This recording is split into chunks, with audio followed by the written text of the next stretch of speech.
The convergence of industrial capitalism and Western scientific advancement use numbers to describe the material world by deploying theoretical assumptions of what should be counted. The knowledge that was constituted by 18th century statistics bred concepts and classifications within the biological sciences by applying mathematical tools to societal debates and instituting laws about society. The life insurance industry socialized risk with comprehensive measures and statistical assessments of the body politic, determining differential monetary values for human life. These numerical formations that were delivered by systems of quantification subjected the Black, non-white, non-human, gendered, and working class body to the racializing surveillance of statistical law, biological ordering, and placed their vital capacities under surveillance. In this talk, I will address how technical instruments such as the spirometer, a diagnostic device that measures the volume of air inspired and expired by the lungs, gained what Lundy Braun calls its epistemic authority through generating precise measurements.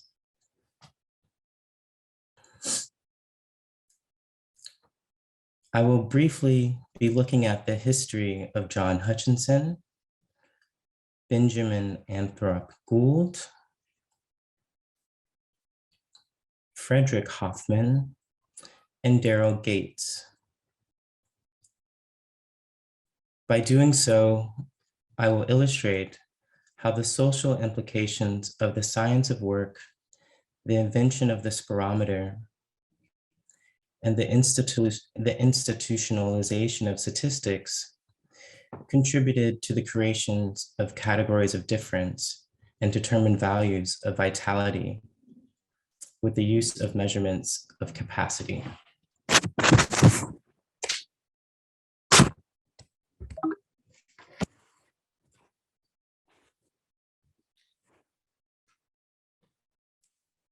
These are hands of deception. These hands aren't just uncorking a spirometer, they are hands of John Hutchinson defining the vital capacities of the lungs with scientific precision. Hutchinson's empirical research measured and defined the value of lung capacity of men categorized by occupational, social, and bodily status. Class difference became a variable in his formula, which marked individuals as social bodies, in the words of Mary Poovey, or figures of arithmetic, to determine the vital processes of the living body. John Hutchinson grew up in the coal mining region of Newcastle upon Tyne in Northeast England, and came from a middle-class family of parish clerks, farmers, and coal merchants. During his lifetime, he would work across the fields of physiology and mechanical engineering by working for the hospital for consumption and diseases of the chest as an assistant physician, Southampton Dispensary as a surgeon, and Britannia Life Assurance Company as a physician as well. Hutchinson's interest in the mechanics of respiration, medical statistics, and profitable assessment for insurance policies directed his research towards the vital capacity of the lungs. He described vital capacity as being the largest volume of air which can be displaced by any movement of the living body.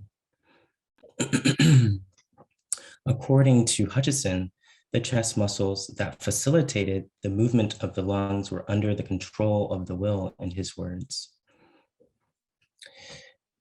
Hutchison's investment in quantifying vitality reflected the institutionalization of numbers underway in the 19th century,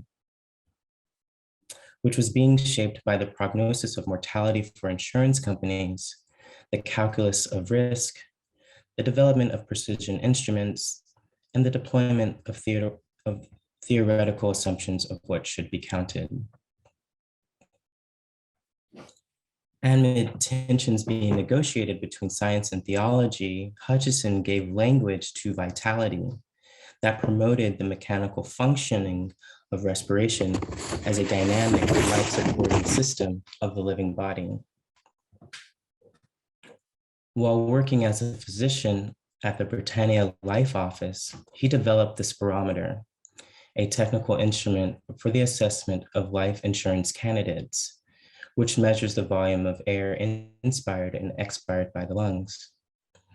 With spirometric data, Hutchison sought to transform vital capacities into graphable truths, organized in statistical tables and weaponized as tools of surveillance that calculate the risk profitability of the British working class.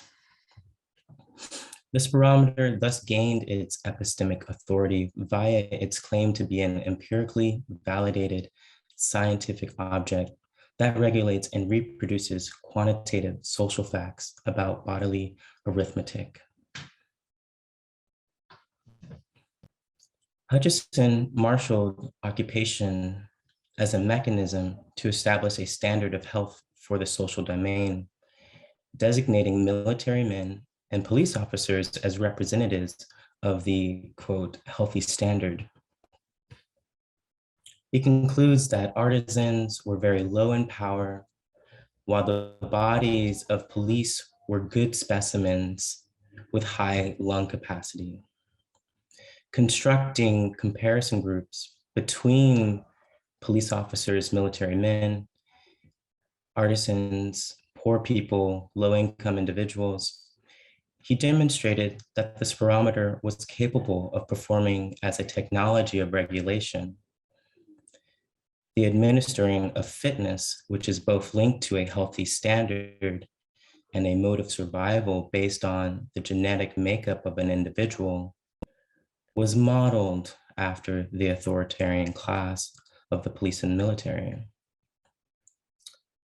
which then served to regulate via spirometric measurements what is a, quote, normal value of lung capacities for the social body. This standardization of fitness, echoing Darwinian arguments for hierarchical difference, is one of many systems of quantification subjecting, again, the Black, non-white, non-human, gendered, and working class body to the racializing surveillance of statistical law and biological ordering.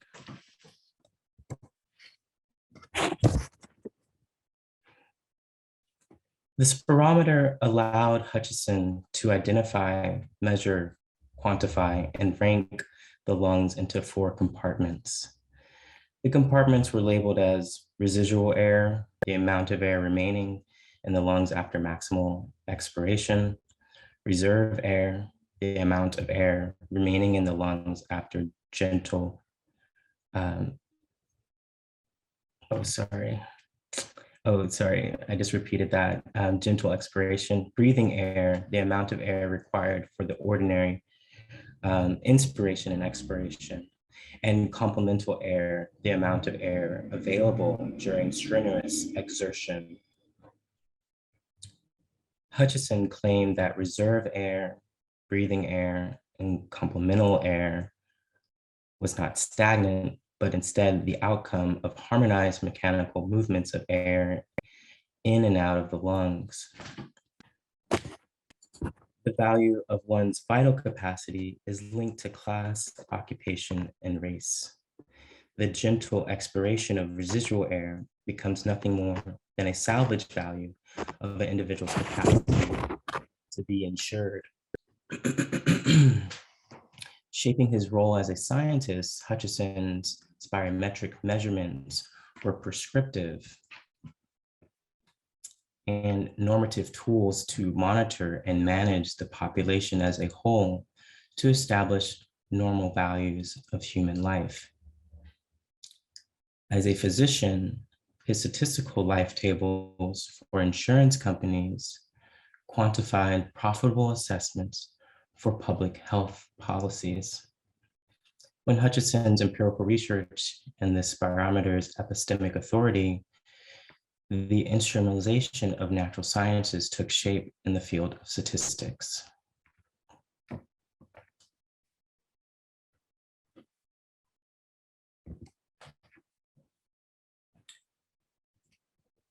When Benjamin Apthorpe Gould was not gathering astronomical observations for the National Academy of the Sciences, he fulfilled his duty as an actuary for the United States Sanitary Commission. His 613-page report, Investigations in the Military and Anthropological Statistics of American Soldiers, set the stage for hierarchical notions of racial difference. Quantified data of the head, weight, pulse, and capacity of the lungs were categorized according to the race, age, and their place of birth of sailors, prisoners, and enlisted soldiers of the Union Army. The report was published in 1869 during the era of promised Reconstruction, establishing the mental, moral, and physical dimensions of racial difference through the use of modern-day precision instruments, including the spirometer. At a time when the field of statistics was increasingly being accepted as a knowledge-producing science representative of society, numbers were disguised as evidence, value-free data used to quantify the body, producing classification systems that monitored vital capacities to determine who can and cannot receive life insurance.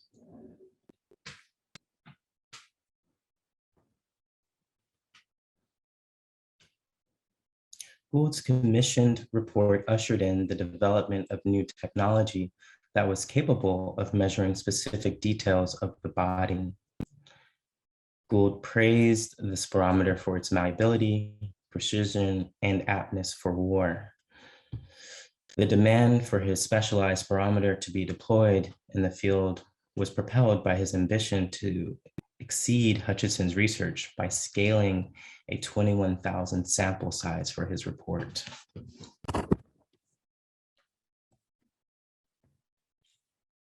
In tabular form, values of lung capacity comparing white soldiers to, in the words of Gould, full Blacks, mulattoes, and Indians exemplified the racist classification system that prevailed in the minds of scientists. Gould's report indicated that full Blacks had a 6 to 12% lower lung capacity than that of whites, and the lung capacity of mulattoes was 0.023% lower than that of full Blacks.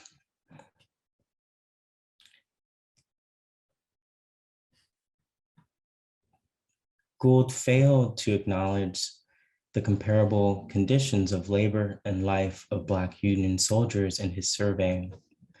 Not only did Black soldiers live in crowded camps, but they were also subjected to dire medical care in segregated hospitals, which led to higher mortality rates and infectious diseases like tuberculosis and pneumonia, which complicated the respiratory system. Gould intentionally omitted this data because he was aware of and had faith in the scientific support for racist ideologies and public policies aimed at evaluating racial differences.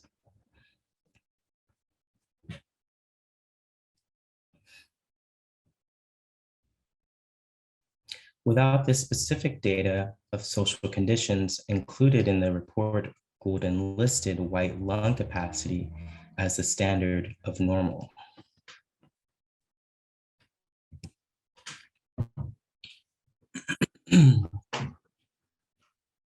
Frederick Hoffman, a lead statistician for Prudential Life Insurance Company, would give precedence to Gould's study on lower lung capacity 30 years later in his racist monograph, Race Traits and Tendencies of the American Negro, published in 1896.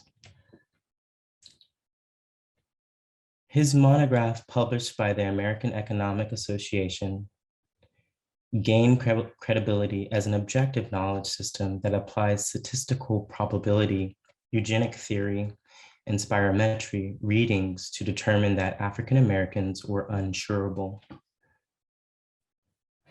In response to state legislation banning any discrimination involving life insurance policy practices against African Americans, Prudential commissioned Hoffman to write Race Traits to prove with actuarial science that African Americans were bound for extinction based on high mortality rates.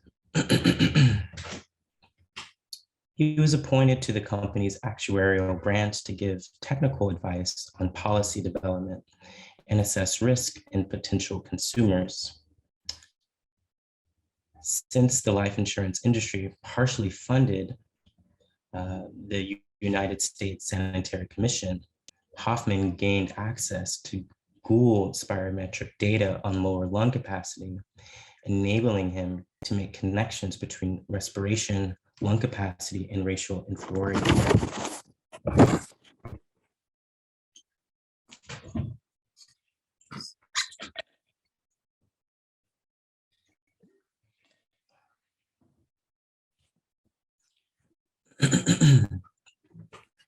The assessment of physiological functions is weaponized as scientific proof with Gould's raw data that is generated by the spirometer, confirming Hoffman's racist ideologies. Risk becomes a commodity that can be assessed with a precision instrument subjecting the body to statistical law. Racial differences in lung capacities are understood as empirical, objective observations when they are presented in tabular formations by Gould. The scientific appearance of race traits and tendencies, facilitated by Gould's spirometry readings, institutes Hoffman's monograph as actuarial science.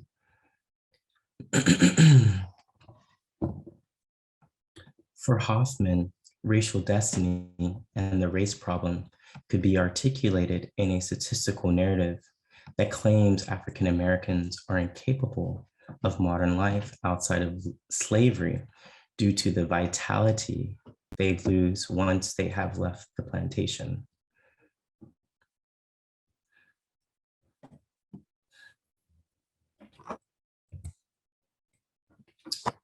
Through employing Gould's measurements on lung capacity, African Americans are unfit for freedom, biologically deficient for industrial labor, and an economic barrier to progress. This prognosis of the bodily arithmetic of African Americans reinstates the argument for confining them to agricultural labor under white supremacist management. Preserving the established state amid industrialization was attained with quantitative authority. The cultural enthusiasm for the enumeration of social phenomena in the 19th century set a precedent for the dispersal of regimented surveillance and management of the body politic.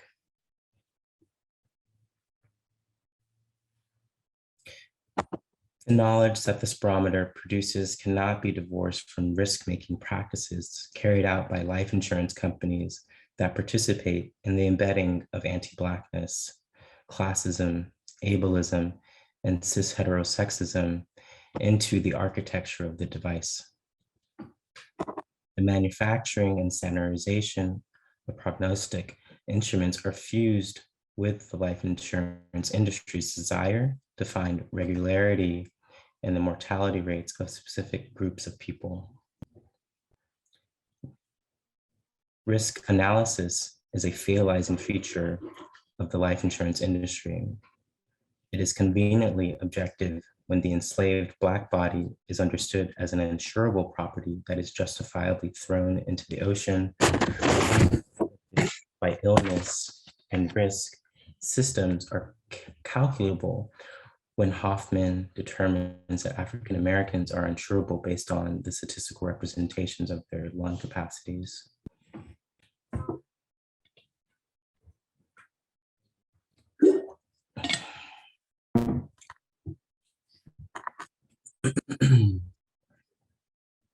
Sorry. In an issue of Newsweek from 1982, Mark Starr and Janet Huck investigate how LAPD Police Chief Daryl Gates empowers his officers to use the bar arm hold and or the cartoid control hold to subdue those who are already in handcuffs. On April 5th, 1982, James Mincy Jr. was killed by the LAPD officers who used the chokehold to, in the words of Gates, subdue James Mincy Jr. Mincy was driving to his home when the police officer stopped him for a cracked windshield. Mincy's death caused protests throughout Los Angeles. Police Chief Daryl Gates proposed banning one out of the two chokeholds to settle down the protests. When speaking to the LA Times, he stated that, quote, "We may be finding that in some Blacks, when the chokehold is applied, the veins or arteries do not open up fast as they do in normal people." Gates' comments conjure the racist ideologies of Hoffman, Gould, and also Samuel Cartwright.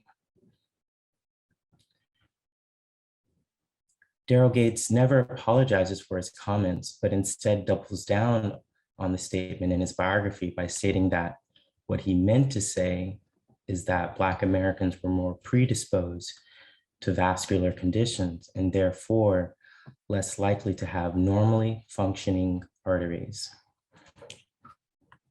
The murdering of young Black Americans is a judicial process carried out by police chiefs. 10 years after the death of Mincy, Sylvia Winter directs our attention to the classificatory logic of the acronym NHI, or No Humans Involved, in her text, No Humans Involved, an open letter to my colleagues. This acronym was the unofficial term used by members of the Los Angeles Police Department and other public officials to describe the murders of people of color and those in other communities deemed non-human.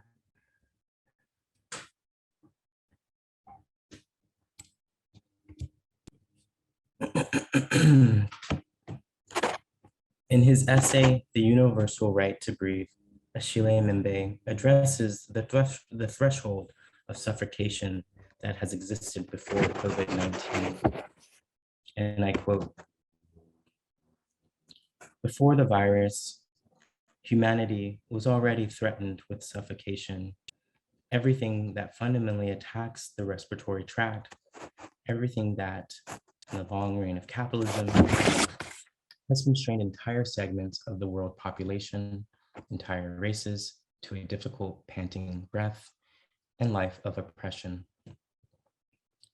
To come through this constriction would mean that we conceive of breathing beyond its purely biological aspect, and instead is that which we hold in common, that which by definition eludes all calculation, by which I mean the universal right to breathe," end quote. A right to breath that is absent of biased calculation, or a right to breath that is antithetical to the spirometric data that was purported by Hoffman, Hutchison, and Gould. Perhaps more specifically, a right to breath that is divorced from the discursive effects of science as a regime of truth that has been formulated and practiced to preserve and legitimize oppression. To surpass these constricted forces that Mbembe identifies, one must perform an act of breathing that exceeds its purely biological, physiological capacities. Is it possible to imagine the biological, physiological process of breathing to be liberated from the structures of capitalism? And or can this physical function of the body divorce itself from the systematic formation of knowledge that has been founded in calibrating difference?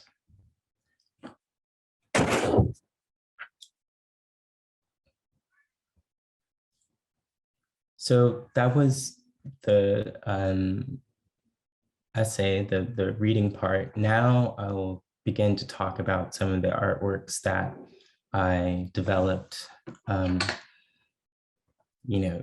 while writing this text.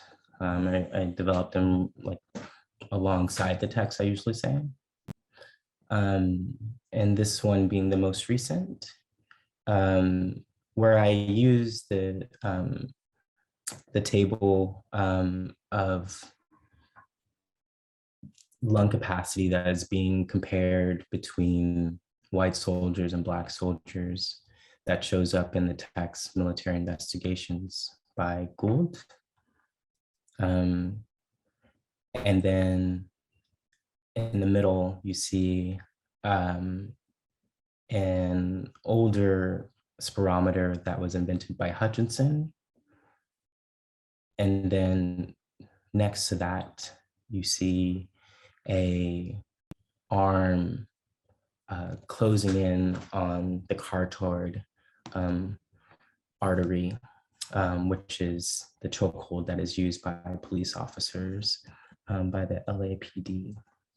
And these are all Black and white graphic images that I've found and arranged on a Black background. One of the ways that I like to work is trying to pull in from many disciplines and work across a range of graphics that are directly coming from the text that I'm reading or adjacent to it somehow. And for this piece, I was really thinking about Sylvia Wynter and that open letter, No Humans Involved. And also asking the question, what is it about the lungs? What is it about breath? What is it about preliminary functioning of like just breathing of Black people and brown people that physicians and scientists and also police chiefs are obsessed with saying that there's something not normal or abnormal about those Black people. And that's why their lungs are lower or they die from chokeholds instead of other people who are not Black.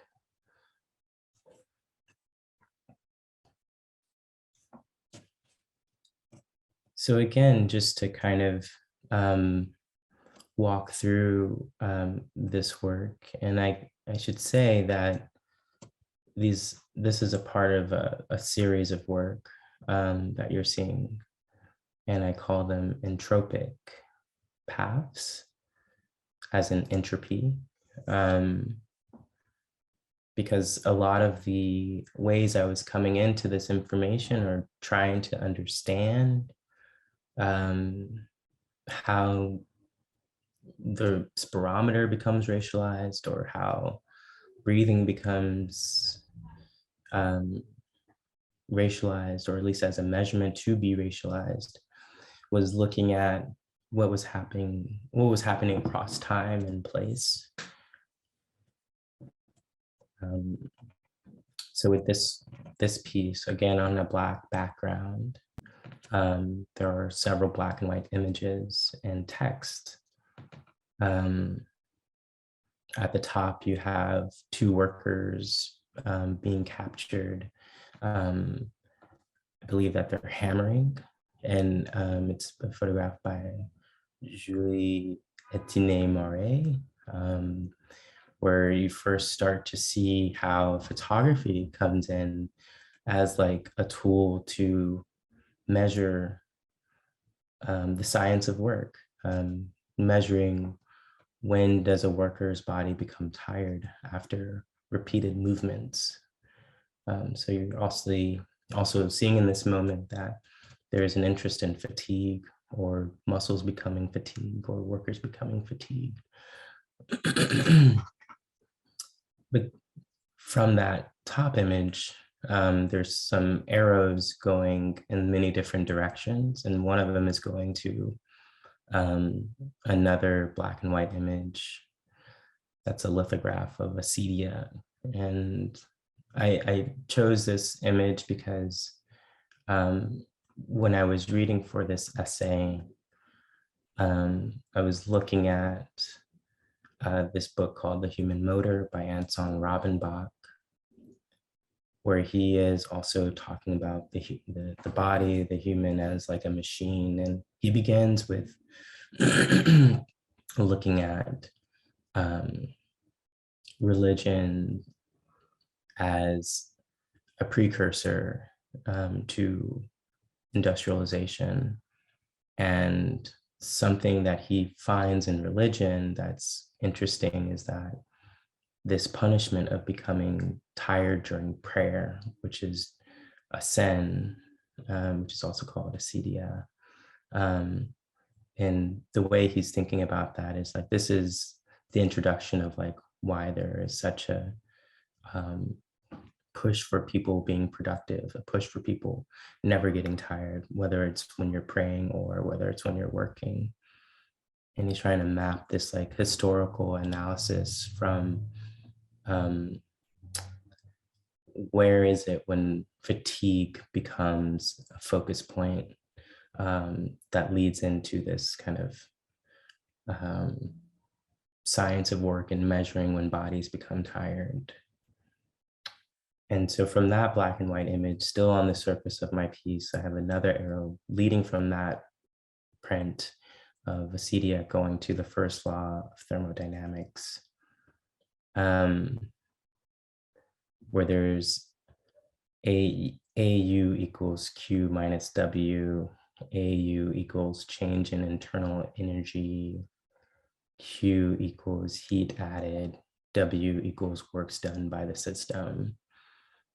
I just kind of pulled that from, what I found on the first law of thermodynamics, because when you start tracing across place and time, when initial observations of entropy, initial observations of like the movement or energy in the universe from a philosophical perspective, I was starting to see a connection between this history of fatigue and this also the science of work, like people thinking that there's just a mass amount of energy in space. But then realizing when the second law comes up that there actually is not that much energy and it's slowly dissipating. So my thoughts, me speculating is like, well, maybe that's why we got obsessed with the science of work. Maybe that's why we get obsessed with measuring bodily movement. So not around the same time, but a few years later, you start to see that John Hutchison is thinking about, the spirometer and inventing something that measures the lungs.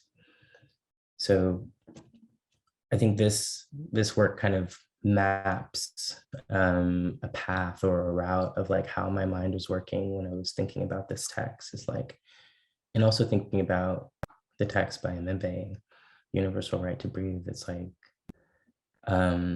there's no linear path to these types of events and these systems of classification. It is like a really windy type of route that goes and moves across disciplines and research and philosophies and texts as well.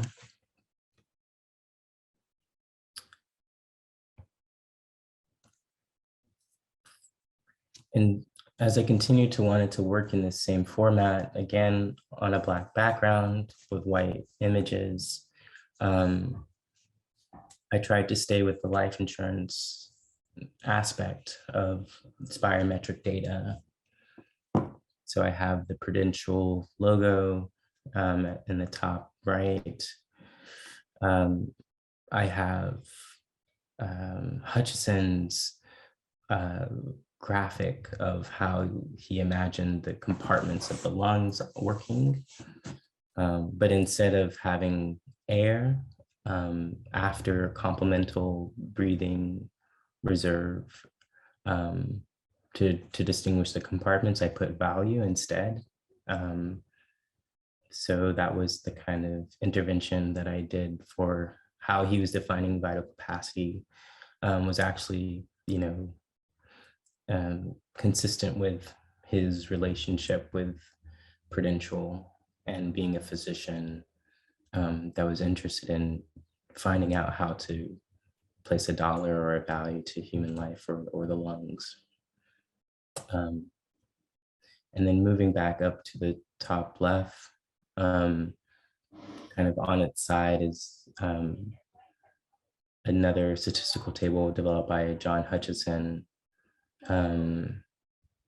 that demonstrates how he was categorizing or classifying the differences with the data that he was finding. And kind of in the bottom center, there's a spirometer that he invented, but it's wavy. So it's all these other